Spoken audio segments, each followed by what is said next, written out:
Hello everyone, I hope you're having a wonderful day. Here we are doing another blush cheek swatching video. I have the entire range of the NYX Butter Blushes here. I did buy them myself. I couldn't resist. I got them on sale. You guys know how much I love blush. So I will do all the cheek swatching first, and then I will get to my thoughts about the formula at the end. Just to note, all the cheek swatches are done in natural light over the Estee Lauder Double Wear Sheer Foundation with no powder, and I use the e.l.f. blush brush. This one.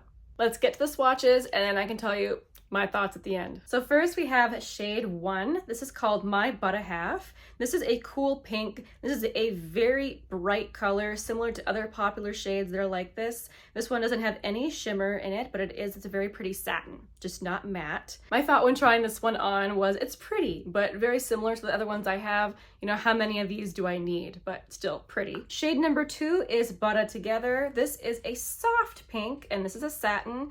I like this one because it doesn't lean warm or cool. It's still definitely pink, not a neutral pink, no brown in this one, and it's still brightening like the last shade, but just not as brightening. This one is possibly a little bit more wearable for some people. Shade number 3, Sooner the Butter.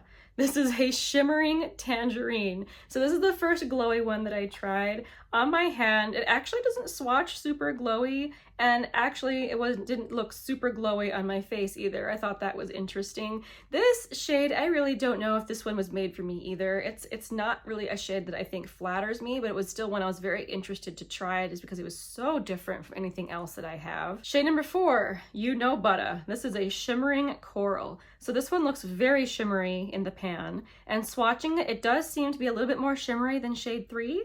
It's definitely glowy on my skin, but I still wouldn't say it's highlightery at all. The shimmer particles are very small, and I don't see any chunks of glitter. The glow is golden, but not too strong, in my opinion. Shade number 5, Had Butter. This is a vivid orange. It's a pretty satin. It's pigmented, so I only tapped my brush in once. I actually like this one more than shade 3 or 4. This one is bright, but I think it flatters my complexion more than those other shades. This one, to be noted, really wanted to stay in the back of my hand. I really had to scrub it to get it off. Shade number 6, For the Butter. This is a soft mauve. I did one cheek swatch where I had dipped in only once, and it was a nice color for me. Then I added a little bit more so you could see the color better. This one is a nice color for me, and it is the one that I am wearing in the intro and outro of the video. Shade number 7, Butter with Time. This is a vivid watermelon. That's their description. I'm not sure I think that's the best name. I think it has too much purple in it to be called watermelon. On my complexion, this is the color that really looks like a fever flush. I didn't think I would like it, but if I use just a little bit, I find that I do like it. This was another one that really wanted to stain my hand, to be noted. Shade number 8, Getting Butter. This is a shimmering rose. So again, the shimmer, it's a nice glow without any chunky glitters. I think this one is one of the more flattering shades on me. It's still quite bright and pigmented, but easy to control. Shade number 9, Feeling Butter. They call this a shimmering terracotta.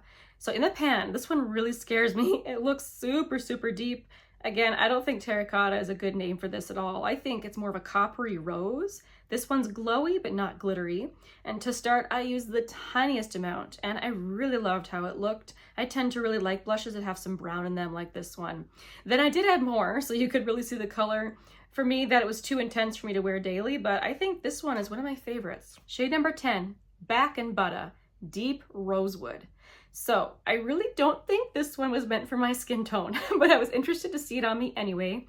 This is such a stunning shade. It's a red wine color. I went in with a tiny amount to try and make it work for me. I really, really loved it. Then I went in with a little bit more to show the color, and wow, the pigment on this is gorgeous, but talk about tomato red sunburn color. Despite the fact of how careful I have to be with this color, I really liked it. It's different from anything else that I have. Shade number 11, Butter Than Before. This is a deep raspberry. This is another one that would look gorgeous on deep skin. Even the tiniest little boop of my brush on the pan gave me enough pigment to cover my entire cheek. Another dip of my brush, and the pigment is intense. Beautiful color, but I think that this one is too much for me. Number 12, All the Butter. Electric Fuchsia is how they describe this one. I don't think this is fuchsia at all. Maybe I'm wrong. How would you describe this color? I would call it lilac, and these types of colors usually turn a cool pink on me with a little bit of a berryish cast, and this one does as well. I tend to really enjoy this color with the right makeup look. Here I will put in the arm swatch I made of all the shades together so you can make comparisons. Starting at my wrist, we have shade number 1, my Butta Half, 2, Butta Together, 3, Sooner the Butta, 4, You Know Butta, 5, Had Butta, 6, For the Butta, 7, Butta with Time, 8, Getting Butta, 9, Feeling Butta, 10, Back in Butta, 11, Butta Than Before, and 12, All the Butta. The names on that one, they're just so fun to say, I gotta admit. Okay, so notes about the formula. These are priced at $10 each. NYX regularly does go on sale. I actually bought my whole set of these on sale at Ulta. They are scented with like a sweet candy-ish scent, but I didn't find it to be too much or too overpowering. So I suppose the first thing I really want to say about this range is that this blush is for people who really like a popping blush or people who want a really cheek focused look. A lot of these shades are very bright. There wasn't a single shade in here that was truly neutral. Even this shade, the terracotta one, number 9, Feeling Butta, was more rosy than you would expect. It's not really a neutral blush. So again, very bright pops of color. They're very pigmented. Like even the pale shades have a lot of pigment. They don't require building up at all. In fact, just the tiniest boop of my brush usually was enough to cover my entire cheek with every single shade. I think the only color where I might have gone back and gotten a little bit more was maybe the lilac one and shade number 2, perhaps, Butta Together, which is the pale pink, but that wasn't really necessary. One boop of my brush and that was enough. They are also very spreadable. So I did mention I got just a tiny little bit and they covered my whole cheek. I didn't really have to work very hard at buffing them out. They spread very beautifully. So most of the shades are really pretty satin, which I do love a satin blush. And even the ones that are called shimmery, they're only glowy. I didn't notice any big chunks of glitter or anything that looked super highlightery. I thought that the glow on this was actually very tastefully done. A lot of people would like the glow in these blushes, I think. I did mention that a couple of the blushes wanted to stain the back of my hand.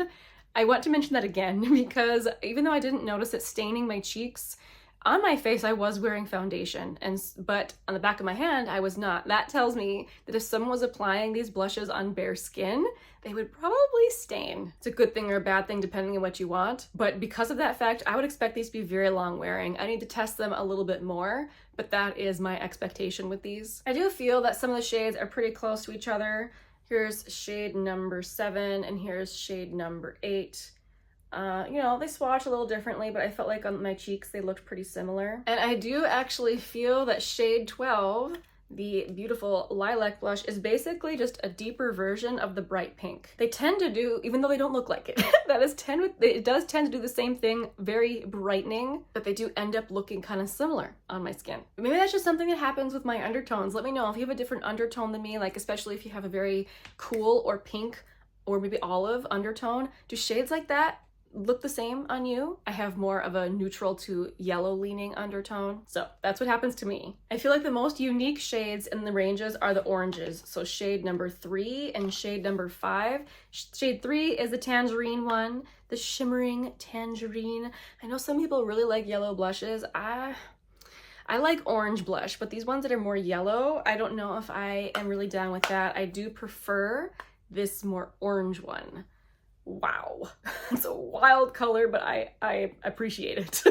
The other two shades that kind of stood out to me were shades 9 and 10. 9 is the more neutral leaning one. They're a shimmering terracotta that's not actually terracotta.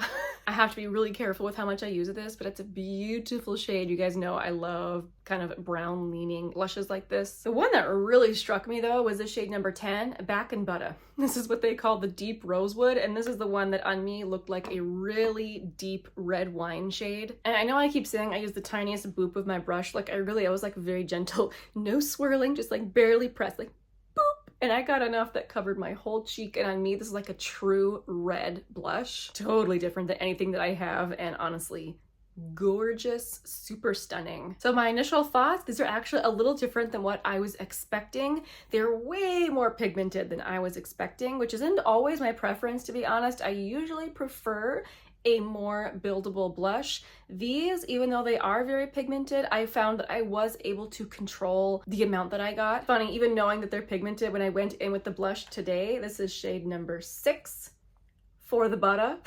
Even though this is one of the shades that I thought went well with my complexion, again, it was just one tap of my brush in there and it covered my whole cheek, and I thought I got a fairly intense blush look. But the fact that they're more pigmented, I know that it means that it can work across more skin tones, which is great. It's always such a bummer when I find a great blush and like only a few people can wear it. So these blushes I think will work for a lot of people. Thank you so much for watching. You've made it to the end of the video, which is where I talk about my tea of the day. Today I'm having a jasmine tea. This one is so pretty. This is the Daughter's Ring Jasmine Green Tea. It is rolled into these beautiful little not spirals, little rings, little circles. This is one of those teas you do have to be careful with brewing temperature or it will get bitter. But if you keep it under the 180-degree temperature, it is so aromatic, so delightful, absolutely delicious. This one's from Tea Viber. Again, thank you guys so much for watching. I really appreciate you here on my channel. I'll see you again very soon in the next one. Bye!